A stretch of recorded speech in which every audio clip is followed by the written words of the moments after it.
Hi friends.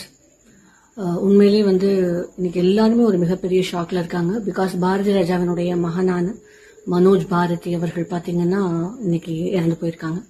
So என்ன reason, அவங்க heart attack அப்படின்னு சொன்னாலும் உண்மையான ரீசன் என்ன அப்படின்னு சொல்றாங்கன்னா, அவருக்கு இஸ்கிமிஸ் அப்படிங்கிற ஒரு ஹார்ட் டிசீஸ் இருந்தது அப்படின்னு சொல்றாங்க. ஸோ வாட் இஸ் திஸ் இஸ்கிமிஸ் அப்படின்னா, ஆரோக்கியமற்ற உணவு பழக்க வழக்கங்கள்னால வரக்கூடிய பிரச்சனை.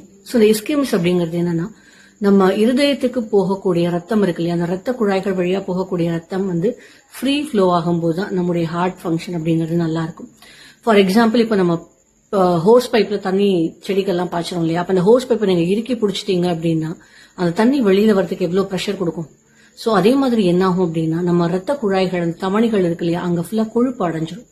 ஸோ கொழுப்பு அடைஞ்சு என்ன ஆகும் அப்படின்னா, அந்த பாதையே ரொம்ப சுருங்கிடும். அப்போ ஃபோர்ஸபிளா ரத்தம் போகும்போது என்ன ஆகும்னா ப்ரெஷர் உள்ள கிரியேட் ஆக ஆரம்பிக்கும். ஸோ இது மாதிரி வரும்பொழுது அது ஹார்ட் அரஸ்ட்ல கூட போய் நிற்கும் அப்படின்னு சொல்றாங்க. ஸோ இந்த ஆரோக்கியமற்ற உணவு பழக்க வழக்கங்கள், புகைப்பழக்கம், இது எல்லாமே என்ன ஆகும் அப்படின்னா இந்த ஒரு பிரச்சனையை ஹார்ட்டுக்கு கொண்டு வரும் அப்படின்னு சொல்றாங்க. நம்ம நிறைய பேர் இன்னைக்கு மாடர்ன் அப்படிங்கிற பேர்ல அதிகமா பீஸா, பர்கர் எல்லாமே சாப்பிட ஆரம்பிச்சிட்டோம். ப்ரொவைடட் ஒண்ணுதான், ஃபுட் அப்படிங்கறது அந்தந்த கண்ட்ரிக்கு ஏற்ற மாதிரி தான் இயற்கை கொடுத்துருக்கு. இப்போ ஃபாரின்ல அவங்களுடைய ஒர்க் கல்ச்சர், அவங்களுடைய கிளைமேட்டுக்கு பீஸா பர்கர் போதும். பட் நமக்கு நம்ம அடிக்கிற வெயிலுக்கு, நம்ம உழைக்கிற உழைப்புக்கு பாத்தீங்கன்னா அதெல்லாம் ஒரு ஸ்நாக்ஸ் மாதிரி தான்.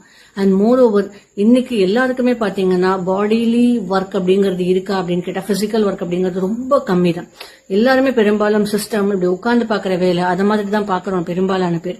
அப்போ இத மாதிரி ஃபுட்ஸ் நம்ம சாப்பிடும் போது என்ன ஆகும்னா, கொலஸ்ட்ரால் அதிகமாகி இந்த பிரச்சனைகள் நமக்கு வர ஆரம்பிக்கும். So it is a caution to all of us, especially நம்ம அபவ் 35-40 அப்படின்லாம் வரும்பொழுது ஃபுட் அப்படிங்கிறது ரொம்ப முக்கியமான விஷயம். இட்ஸ் அவேர்னஸ், நம்ம எல்லாருக்குமே இது ஒரு அவேர்னஸா இருக்கணும் அப்படிங்கறதுனால தான் இந்த வீடியோ.